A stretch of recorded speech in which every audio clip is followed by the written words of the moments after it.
Bonsoir, chers amis téléspectateurs, chers camarades, chers parents d'élèves.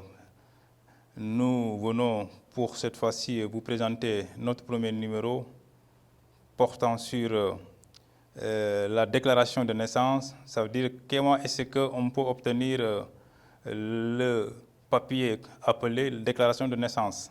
C'est dans le cadre d'une émission que nous allons vous présenter et dénommée À droit. À droit va vous faciliter comment est-ce que vous allez entamer la procédure d'obtention de ce papier qu'on appelle la déclaration de naissance.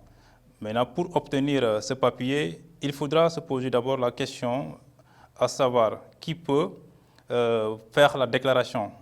Quelles sont les personnes habilitées à faire la déclaration? Pour répondre à cette question, il faudra dire simplement qu'il s'agit évidemment des parents de l'enfant, de ses proches. Il s'agit aussi du médecin, de la sage-femme. Il peut aussi s'agir de toutes les ayant droit qui peuvent faire la demande de déclaration de l'acte de naissance.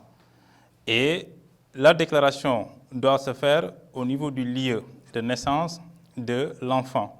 C'est-à-dire, si l'enfant naît dans un hôpital, il doit s'adresser au niveau de l'état civil du lieu de localisation de l'hôpital.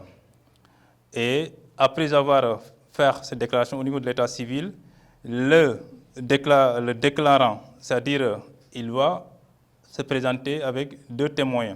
La personne habilitée à faire la déclaration doit se présenter avec des témoins munis de leur pièce d'identité.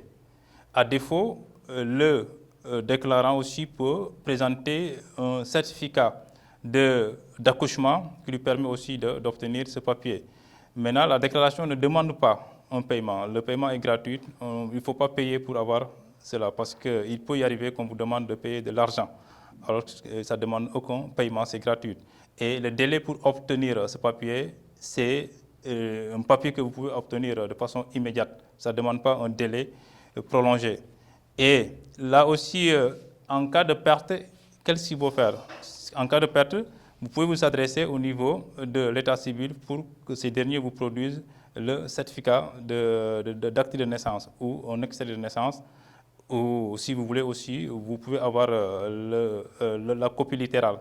Voilà. Et là, tout ce qu'on vient de dire est corroboré par l'article 51 du Code de la famille qui a organisé la façon dont la déclaration de naissance doit se faire.